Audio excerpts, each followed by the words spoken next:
Edexcel Economics 2023 Paper 2, which of course would be the macroeconomics paper. So let's get right on with section A. So I'm going straight to the question. Okay, so it's asking us to draw a diagram, 4 marks. That sounds, my pen's a bit big. That sounds like quite easy marks. So yeah, let's get on with it. So it's asking us to draw a AD/AS diagram and illustrate the likely impact on the increase of base interest rates on the average price level and real output. So firstly, whilst we're drawing out this, what is going to happen when we have an increase in base interest rates? Increased interest rates is going to de-incentivize spending and incentivize savings. So increase return on savings, decrease incentive to spend. Thus, if there's decreased incentive to spend and there's an increased incentive to save, what is AD built up of? AD is built up of C plus I plus G plus X minus M. So if there's a decrease in incentive to spend, that's going to lead to a decrease in consumption. And the main thing you need to actually that is the main thing you need, since consumption makes up around 60% of AD. So of course, if consumption decreases, it's going to lead to a decrease in AD. And then of course, if consumers are saving more, it means they're also spending less, therefore leading to a massive decrease in consumption. So if AD decreases, of course, that is what the question is asking us. So let's draw this out. So ADAS, let's just draw a LRAS curve there, and just AD decreasing, and then just the differences on the price level. And of course, I am going to label up my axes. So AD goes down to AD1, then on my axis, of course, is price level, and then we have real GDP. Okay, let's level this up. So what happens to price level? Price level starts at YE, and it goes down to Y1, so that'll decrease there. And then what happens to price level? Price level starts at PLE, and it goes down to PL1. So what happens overall? We get a decrease in real GDP and a decrease in price level, so deflation. And that's all you would need for those 4 marks. And like you can see, very easy question. You should basically be able to get that done in a minute, and then because like we say, it's kind of a minute a mark. So there, if you get that done in a minute, that's 3 extra minutes. You have surplus. But let's move on to the second question. Which of the following is the most likely impact of an increase in the base interest rate? So it's the same as before. There's an increase in the base interest rate. So, but then this is the one thing that catches students out. This bit. So it's saying you need to make sure every statement you look at, you're keeping in mind that it's a decrease in, and then making sure you read the statement. So, will an increase in the base interest rate decrease the level of demand pull inflation? I would say yes. Why is that? Of course, because there's less consumption, so there's going to be, of course, less demand pull inflation. We might actually get, like we see here, we're going to get the opposite of demand pull inflation, which is deflation, but it will definitely decrease the power, that pull of demand pull inflation. Now let's see the other ones. So it will lead to a decrease in the marginal propensity to save. No, as we know, an increase in base interest rates actually increases the marginal propensity to save. Then a decrease. Okay, so then we have C, which is a decrease in the rate of cyclical unemployment. That would, in fact, be wrong. It would likely cause an increase in the rate of cyclical unemployment. Now, why is that? And whenever cyclical unemployment, whenever anything like that comes up, try think of the business cycle diagram, which looks something like this. Of course, on your axis will be time, and then, sorry if this is really badly drawn, time, and then real GDP, and then we have that trend line. So basically, our economy goes through cycles. So we have this part of the economy, which this stage of the business cycle, which would be, we'd class this as a boom, and then we have these parts of the economy, which we would class as a recession or a downturn. So cyclical unemployment is where individuals become unemployed at different stages of the business cycle. Essentially, individuals become unemployed when the economy is going through a recession. Why? As in a recession, how do you define a recession? It's 2 or more consecutive quarters of negative economic growth. Now, let's link this back to the question. What is happening when there's an increase in base interest rate? When there's an increase in base interest rate, AD is shifting in, thus economic growth is decreasing. So if economic growth is decreasing, there's likely to be an increase in the rate of cyclical unemployment. Why? Because we're probably moving towards a recession. Thus, answers the question. So if there was an increase in base interest rate, it will lead to likely an increase in the rate of cyclical unemployment, which obviously means C is wrong, since it says a decrease in the rate of cyclical unemployment. And then lastly, we have D, which it says an increase in the base interest rate will lead to a decrease in the value of the pound against the dollar, which I am going to have to say is wrong. And why is that? Let's think about this. And the easiest way to think about this is an exchange rates diagram. So we have exchange rate of the pound on our y-axis and quantity of pounds on our x-axis, and then it's just a simple supply and demand diagram. Now, what is the question saying? The question is stating there's an increase in the base interest rate. And what does base interest rate, how does it link to currencies? How does it link to exchange rate? So an increase in interest rate, how is it going to affect the currency? It's going to lead to an increase in the value of the currency. Now try to think, why is an increase in interest rate going to lead to an increase in the value of the currency? And that is due to a concept called hot money flows. So essentially, investors put their money into countries with the highest interest rates. Thus, why do they do that? Since they receive more return on their investment. Since if one country has a 4% interest rate and Switzerland has a 4.5% interest rate, investors will move their currency out of the 4% into Switzerland, which is 4.5%, since why? Passively, they're getting more money in interest. And of course, if hot money is flowing into the country, how does that affect the demand for the currency? If you look back at the currency diagram, of course, demand is going to shift out, since high interest rates can lead to increased demand for that currency. So demand is going to shift from D to D plus 1. And now let's see on this y-axis how this affects the exchange rate. So exchange rate goes from ER to ER2. So basically an increase in exchange rate, or what do we call an increase in the exchange rate? An appreciation of the exchange rate. Thus meaning, the question is saying the value of the pound will fall against the dollar, whereas the value of the pound would likely increase against the dollar, since it's worth more and it's appreciated. And of course, when you're doing these multiple choice questions, do not write out all of these diagrams and all this. This is just to make sure your content knowledge is perfect and you're not missing any gaps in your content knowledge. But yeah, the answer therefore would be a decrease in the level of demand pull inflation is the most likely impact of an increase in base interest rates. And that is how you get 5 out of 5 marks on question 1 of this paper. Okay, so moving on to question 2. Let's have a shot at this. So it looks like we have a chart question. It's talking about unemployment rates between December 2020 and 2022. So let's have a shot at this. So which of the following is true? The unemployment rate fell 1.4% between December 2020, which is here, so 5.2% in December 2020. And I can already identify what's wrong with this question. But in December 2020 and then in April 2022, which is here. Now, that is, if you calculate 5.2, 4.8, 3.8. Yeah, so for most students, they're going to write that's correct. But especially, this is just experience. It's literally just experience doing all the past papers. Like I always say, questions repeat. So what the problem here is, it's 5.2% is a percentage point. If we had to so from 5.2% to 3.8%, in terms of percentage points, I believe it's a 40% decrease in reality, but this is saying it fell 1.4%.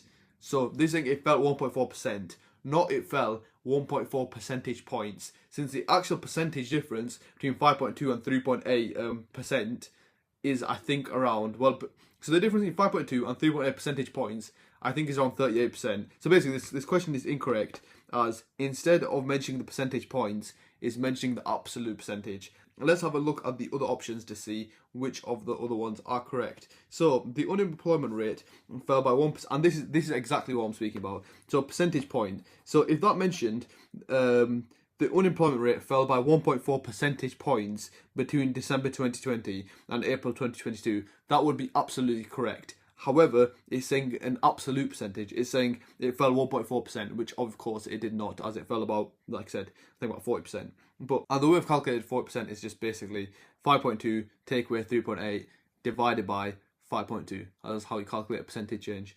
But I feel like I'm confusing everyone. So let's move on to B. So the unemployment rate fell 1 percentage point between February 2021, which was at 5%. So it should be at 4% in December 2021 then. So where's December 2021? It is here. Yeah, so that means B is correct, of course, since it did in fact fall 1 percentage point. But I can't imagine how many students dropped that mark on option A, because it's that's the first one they probably checked and just ticked it straight off. And then let's check the rest of them. March 2022 was the highest. Well, it wasn't. Or to March 2022, sorry. I cannot find 2022. Well, that's just a lie, since it definitely was not the highest. It was actually the lowest in March 2022, which is quite anecdotal. But okay, and then, so it's not C. And then D, it will continue to rise, but at a slow rate. We have absolutely no idea about that. So obviously the information is not given in the diagram, in the chart, sorry. So that is also incorrect. So the answer is B, but the main takeaway from this is just this could come up again in your exam. So just be wary, especially for a question like this. make sure it mentions percentage points and not just the absolute percent. Okay, so moving on to the next question. With reference to the chart on the previous page, explain question, so you're going to need chains of analysis, explain, and it's one likely reason, so you're going to pick up all 4 marks for one reason.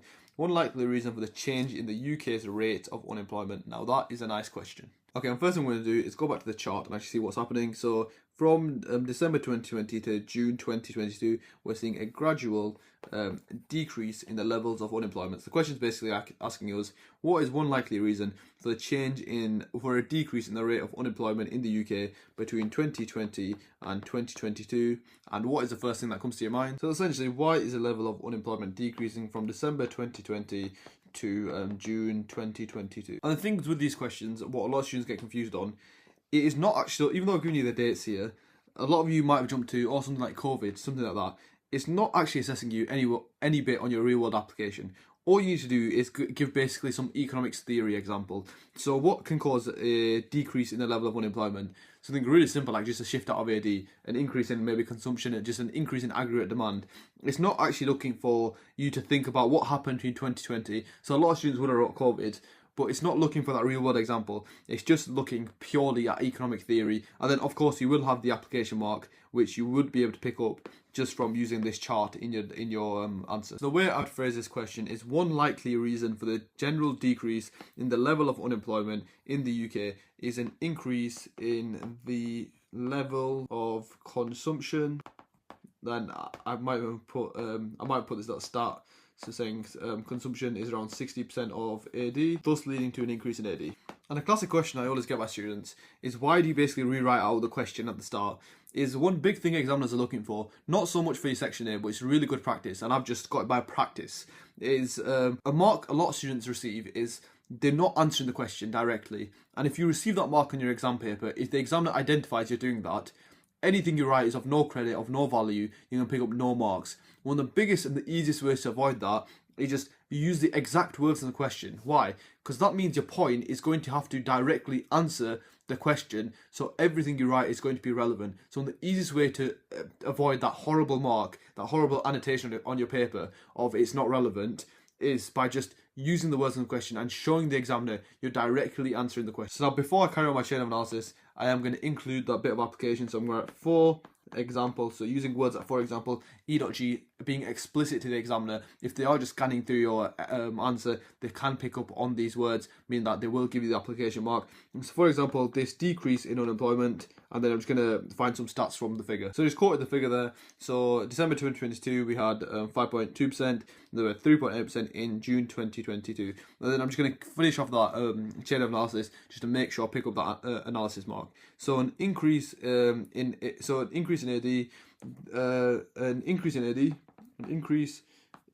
AD will therefore cause an increase in real GDP. Real GDP meaning more goods and services being produced. And you don't need to go this in depth, you probably picked up the mark, but I want to show you my chain of analysis. So an increase in real GDP meaning more goods and services in the UK being produced, thus needing more workers to produce them. Workers to produce those goods and services, meaning an increase in, I'm sure DD, increase in derived demand for labour, thus increasing employment level. And that could probably pick up 8 marks, that's an 8 mark question. But yeah, that is more than enough. And of course, like I said, you don't need to write that much, but I just want to show you that step-by-step chain of analysis and how I would write it. And that is how you would get 5 out of 5 marks for this question 2 on section A. Let's move on to the next question, which is question 3. Okay, so this is asking us, it's a calculate question.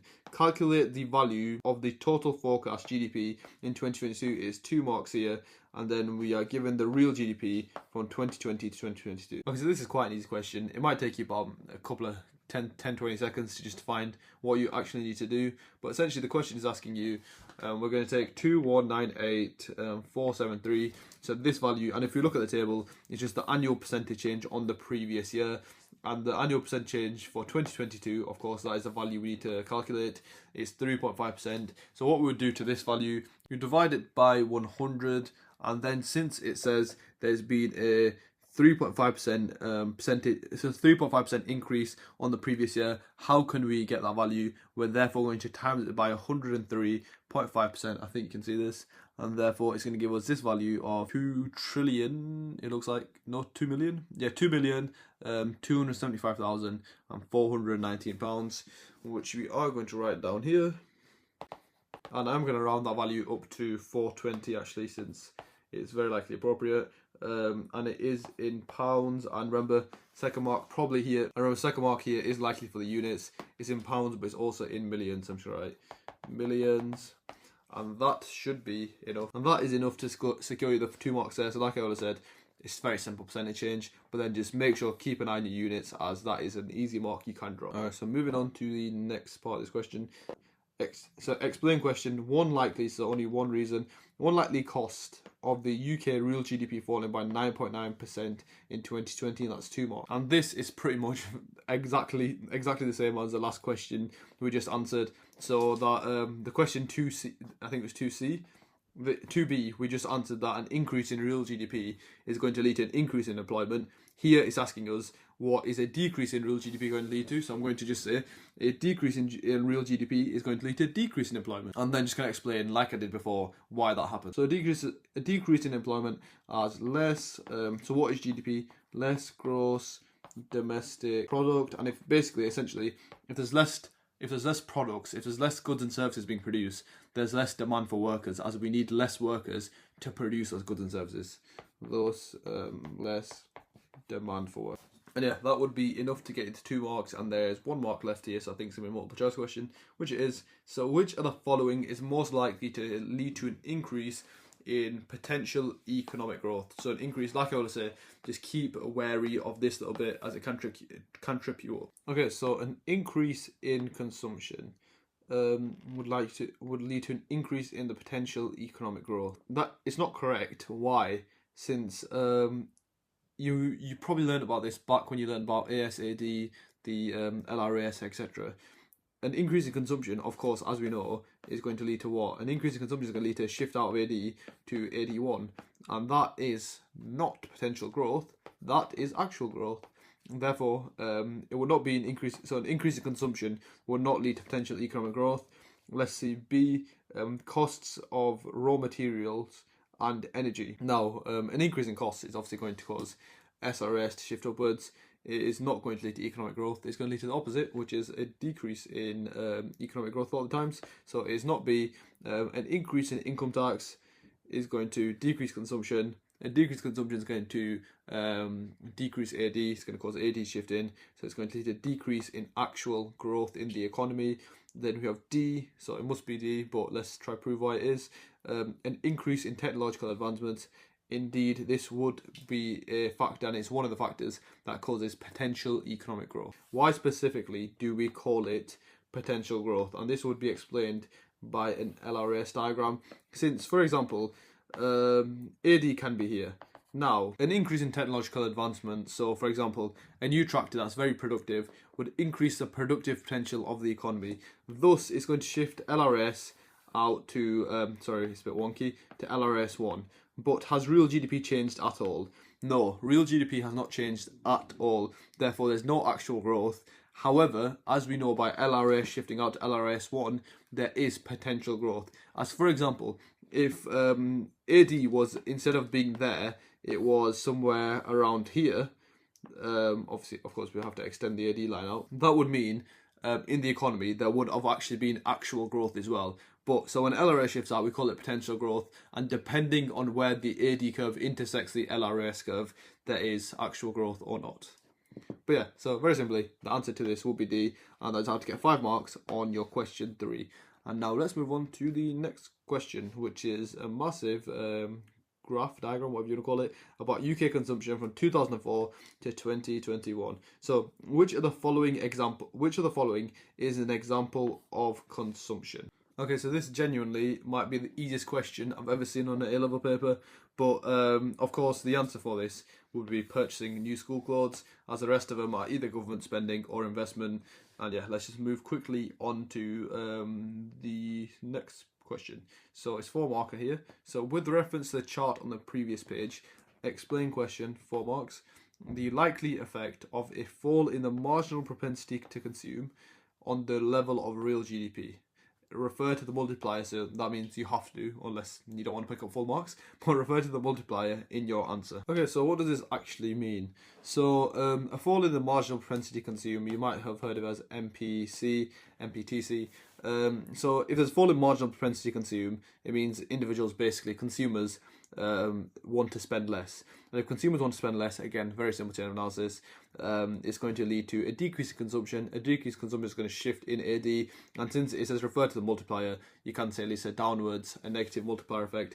And since it's mentioned the multiplier, I think it's quite appropriate. Since it is 4 marks here, you would probably pick up 2 other marks, 3 other marks from just drawing this diagram out, if I can remember it. So of course, just you can use SRAS or LRS.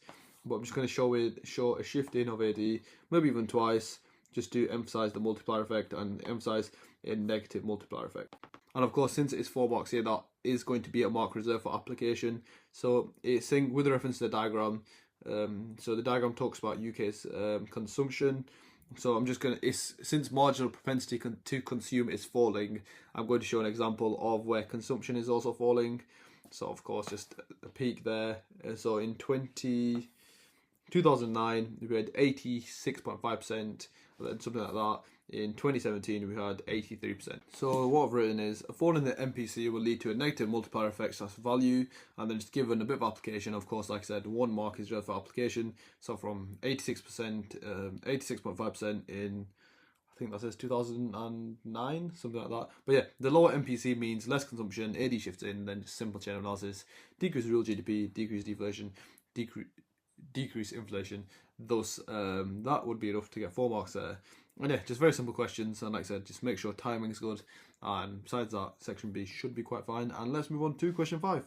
So it's another calculate question, and we're calculating the US national debt in 2021 as a percentage of GDP, and it's 2 marks. And I think I take back what I said before. I think this has got to be an even simpler question. So of course, GDP is 23 trillion and national debt is 28.4 trillion. So how do we work this out? It's of course 28.4 divided by 23 trillion times 100, and that would be national debt to GDP as a percentage. And let's try to work this out. And the US's national debt in 2021 as a percentage of their GDP was 123.4, we'll say 48%. And that is enough for those 2 marks. And let's move on to the next question. Oh, this looks quite good. Explain the relationship between fiscal deficit and national debt for 2 marks. So specifically for this question, and the one thing I should have actually underlined was the relationship. So it's asking to explain the relationship. So what does a fiscal deficit actually mean?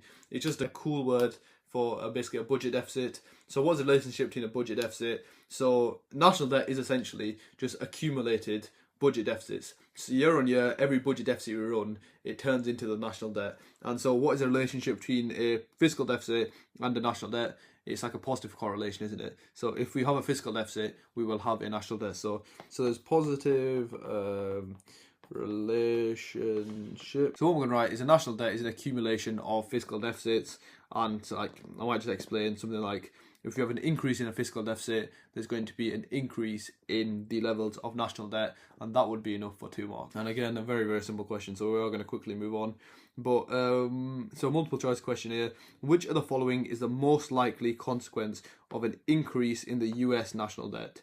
An increase in crowding out. Now that won't be wrong, since of course crowding out is when the government spends too much.